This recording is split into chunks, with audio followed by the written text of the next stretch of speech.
Yo, bonsoir tout le monde, ici Big Pun. Et on se retrouve cette fois-ci pour la présentation du Donjon Télob que je vous avais promis dans la dernière vidéo.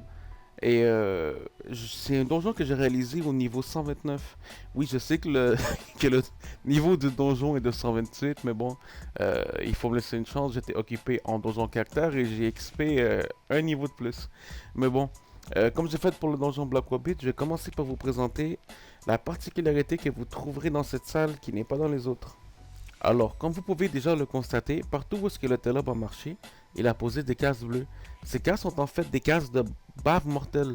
Et le Telob a deux manières de les poser, soit en marchant sur une case vide, soit en tapant un de vos alliés au corps à corps. En gros, s'il tape un de vos alliés au corps à corps, votre allié sera poussé d'une case et la case sur laquelle il se trouvait auparavant sera imprégnée de ce mucus mortel. Alors, oui, je sais qu'il y a beaucoup de personnes qui termineraient la présentation du Telob exactement là. Parce que si vous le faites à un haut niveau, en fait, à part gérer le mucus du boss, il n'y a pas grand chose à faire. Par contre, si vous le faites à un niveau assez bas, comme je vous le présente en ce moment, vous devrez apprendre à gérer les mobs. Et je vous jure que gérer les mobs, ça peut paraître stupide, mais dans le Telob, ça peut devenir vraiment un gros problème. Et je vous explique directement pourquoi. Alors, on va commencer par la présentation du mob que vous voudrez sûrement tuer en premier si vous jouez un peu placement comme moi, qui est l'Haploid Sporilator. Ce mob qui vous met des glyphes de poison PM un petit peu partout sur la map et qui vous empêche de circuler correctement. Alors, si vous pouvez faire jouer un DPT feu en premier, faites-le.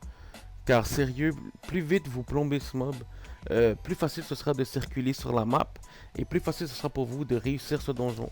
Mais il faut savoir que ce mob ne cause pas seulement problème au niveau de circulation et de placement, mais comme tous les mobs de ce donjon, il a un effet secondaire lorsqu'il est tapé, et le sien est de booster en résistance tous les mobs qui sont autour de lui dans une zone en croix de 4 cases à chaque fois qu'il est tapé. Alors il faut vraiment faire attention au placement des mobs pour ne pas trop les booster, parce que sinon ça pourrait vraiment devenir une purge de clean toute la salle.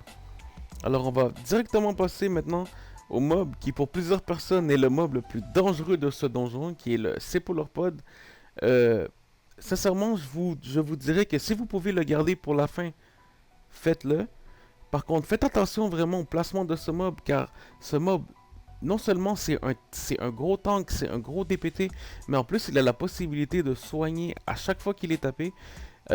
Si il est tapé et qu'il a des alliés en zone coco autour de lui, il va les soigner de 500, je crois, si je ne me trompe pas. 500 fixe. Alors faites vraiment attention quand vous le tapez. Si vous pouvez le garder pour la fin, faites-le. Si vous voyez qu'il devient trop dangereux pour vous, bah, tombez-le le plus rapidement possible. Alors on va maintenant passer au coulement sauteur, qui est un mob que plusieurs personnes oublient, mais qu'il faut vraiment tenir en compte, car comme vous voyez pour l'instant, il vient de pousser mon lumino sur une case de baffe mortelle. Et ces baffes mortelles, c'est du insta-kill. En gros, si vous commencez votre tour dessus, vous êtes mort. Alors, quand ces mobs seront sur la map, en fait, il va falloir vraiment faire attention à votre placement. En tout cas, si vous voulez pas finir comme mon Lumino. Mais la raison, en fait, pour laquelle celui-là est encore en vie, c'est parce que c'est l'évocation du Telob. Et je vous expliquerai un peu plus tard pourquoi il est encore en vie. Mais pour l'instant, c'est le moment de passer aux amionites. Alors, les amionites, c'est ces espèces de champignons à deux têtes. Bah, cette espèce de champignon à deux têtes que vous voyez, car maintenant, il en reste plus qu'un. La spécialité de ce mob, c'est le poison. Un tour sur deux, il vous infligera un poison PA. Ce poison vous infligera 100 points de vie par dégâts que vous utilisez quand vous êtes empoisonné. Et c'est 100 points de vie fixe. Au deuxième tour, ce mob aura la possibilité de vous infliger un poison PM et ce poison consommera tous vos PM tout simplement. Et ça peut devenir problématique parce que le truc c'est que ce mob a la possibilité de se téléporter à côté de vous et il peut servir d'obstacle au moment que le Telob vous pousse. Et si le Telob vous pousse et vous êtes stabilisé ou contre un obstacle, la case qui est en dessous de vous deviendra une case de bave mortelle et vous serez mort sur le coup si vous commencez votre tour dessus. Avant de commencer les explications sur le Telob et sur son invoque, il y a un point que j'ai oublié de couvrir. Comme vous pouvez le constater, Lumino n'est plus sur le terrain. C'est tout simplement parce que la mort que vous aurez lorsque vous commencez votre tour sur une case de bave mortelle n'est pas le KO habituel qu'on est habitué de voir, c'est la désincarnation instantanée. Alors voilà, faites attention. Sinon, pour ce qui est du Telob, comme tous les boss de cette tranche de niveau, il a une aura d'invisibilité. De toute façon, vous ne devrez pas être surpris parce que l'île Sararash et l'île Wabit, ce n'est que ça. Et la sienne, en fait, elle est liée à son évoque. Son évocation, c'est un coulement sauteur. Et si vous avez suivi jusque-là, vous devriez savoir que si vous le placez trop près, lorsque vous taperez l'invoque, vous boosterez le T-Lob en PM. Et si vous ne voulez pas vous ramasser avec une map remplie de bave, mettez-le juste à 3 cases et on n'en parle plus. Une fois l'invoque éliminé, le T-Lob deviendra vulnérable pour une durée de 2 tours, en sachant que le tour dans lequel vous aurez tué l'invoque compte pour 1. Alors vous aurez 2 tours pour lui donner tout ce que vous avez.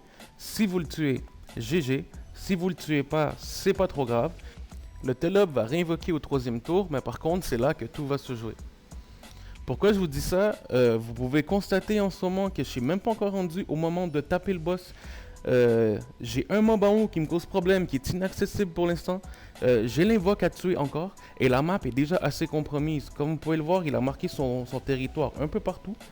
Et au moment de réinvoquer, ça sera encore pire. Et je vous dis tout de suite, la mauvaise nouvelle pour vous, c'est qu'il réinvoquera encore un coulement sauteur, mob qui peut pousser jusqu'à 2 personnes par tour. Et 2 persos, c'est ce que je crois. Hein. Si ça se trouve, il peut peut-être en pousser 3. Mais bon, on va en rester à 2 parce que je crois vraiment que c'est 2. Et s'il pousse votre placeur sur une case bleue et que personne ne peut le sortir de là, votre donjon est compromis. Alors voilà, j'espère avoir couvert tous les points importants ou à peu près, à savoir lorsque vous faites le donjon T-Lob avec une team de bas niveau. J'ai essayé de rendre le tout un peu dramatique, mais sincèrement, ce donjon, il est relativement simple. Je vous conseille même de le faire. Dès que vous êtes niveau minimum pour le faire, faites-le. Même si c'est avec une team BL, c'est pas grave. Ça devrait passer. Il reste 3 minutes à la vidéo. Et sincèrement, j'ai plus rien à dire sur ce boss, ni sur cette salle. Alors, on va passer à d'autres points.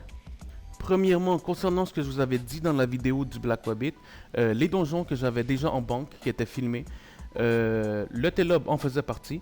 J'avais aussi un donjon cactère hardcore que j'avais réalisé au niveau 131.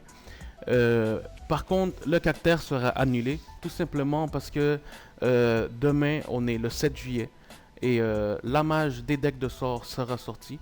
Et je trouve, sincèrement, je vois pas vraiment l'intérêt de vous montrer un donjon qui a été réalisé avec des personnages qui ne seront plus d'actualité, tout simplement. Je pense que je serais aussi bien de vous la refilmer avec des personnages qui seront plus HL, oui, mais au moins avec des personnages qui sont actualisés au moment de la sortie de la vidéo. Je pense que ce sera plus intéressant pour vous. Et je sais que ça va pas vraiment avec l'esprit que j'avais quand j'ai commencé cette chaîne. Je vous ai dit que je voulais vraiment vous présenter du contenu fait à un niveau très bas. Mais par contre, faut savoir que mes personnages sont tous en bas du niveau 140. Ils sont tous 137 et je crois que le panda est 138. Alors ce sera quand même un cactère HC en bas du niveau 140. Hein. Ça reste un petit prix de consolation. Deuxième point duquel je voulais vous parler, j'atteins bientôt le niveau 140 et les donjons se font de plus en plus rares, plus on progresse. Alors si je vous présenterais que des donjons, en fait je vous sortirais peut-être une vidéo par mois. Et j'aurais pas beaucoup de contenu à vous présenter, ma chaîne serait morte. Alors j'ai pensé de 1, vous faire un petit segment sur la présentation et l'évolution de ma team en jeu. Je pensais que c'était une bonne idée de vous présenter les personnages que vous verrez lors de mes vidéos. Et un deuxième segment qui visera surtout les personnes qui jouent en team, qui en ce moment sont des multicompteurs, mais on est en juillet et la mage des héros sort bientôt, alors bientôt ce sera un phénomène qui sera de plus en plus répandu sur Wakfu. Alors je trouvais que ça serait bien d'en parler. Faut savoir que la majorité des tutoriels qui existent de comment bien débuter Wakfu et comment bien évoluer s'adressent la plupart du temps à des personnes qui jouent monocompte. Quand vous jouez en team, la meilleure approche en fait est complètement différente. Alors ce segment s'adressera à vous, ça vous donnera des petites astuces si vous voulez savoir de comment bien faire évoluer votre team. Alors voilà, c'est tout pour moi. Si vous aimez, n'hésitez pas à like et à vous abonner. Et pour ma part, j'essaierai de faire mieux à chaque fois que je vous sortirai du nouveau contenu. A plus tout le monde.